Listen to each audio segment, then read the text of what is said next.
Well, let me ask you a question. You seem to spend a lot of time talking about the SRF program, Mr. Ellis. What do you think we could do from here that could change this program to make it work more efficiently? Because you've all agreed that there are some obstacles that are out there. Maybe we can overcome those. Any thoughts about that? Sure. One of the big differences between states, and you actually heard Andy mention it, I think, some states have decoupled the management of the SRF program from whoever their state regulatory agency is, right?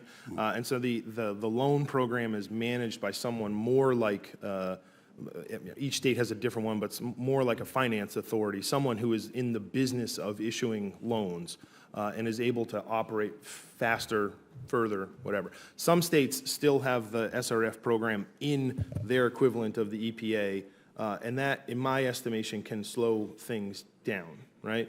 Having professional financial management staff working on these loan programs and probably other loan programs that are not related to water infrastructure is one of the things that can speed things up.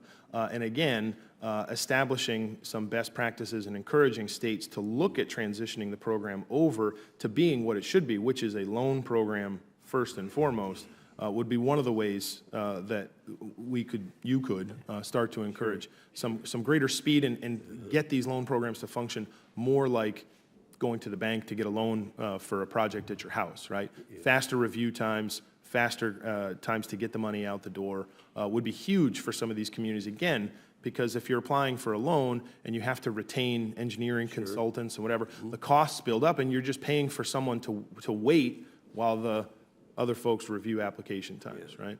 So things like that. And again, the best practices are known in state revolving loan fund, but maybe Maryland's got a couple and South Dakota's got a couple and Texas has a couple, and we haven't yet put it together into a perfect package where everyone is more or less doing things that are recognized as best practices. Well, you know, the different states are represented here, and well, in my state of Oklahoma, it's not unlike Mr. Frazee, the state of Arkansas.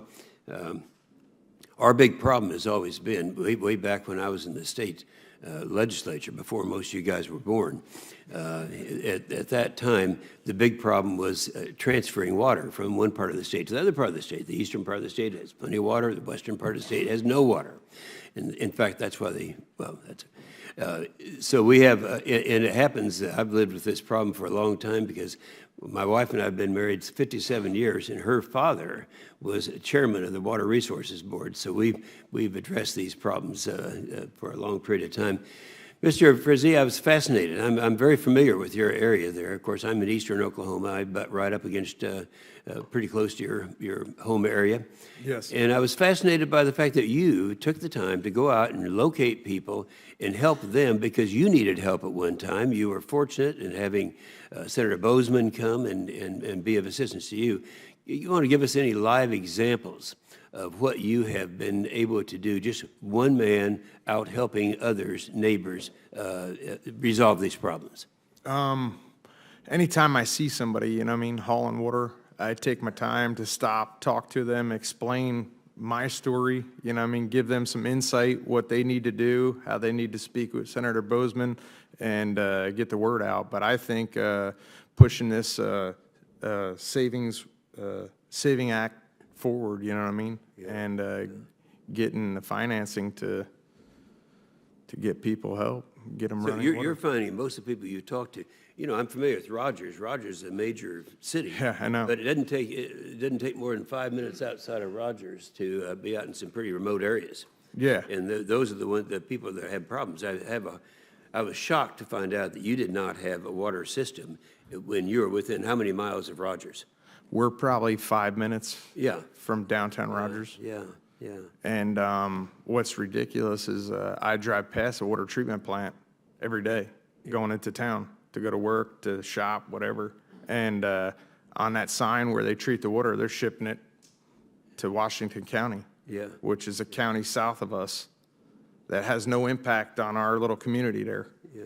And yet you live in a part of the state of Arkansas that is just has an abundance of water. I mean, I mean, I live right by Beaver Lake. I mean, I mean, there's over 1,200 miles of shorefront. Yeah, I know. I'm very familiar with that. Yeah. All right, Senator Booker.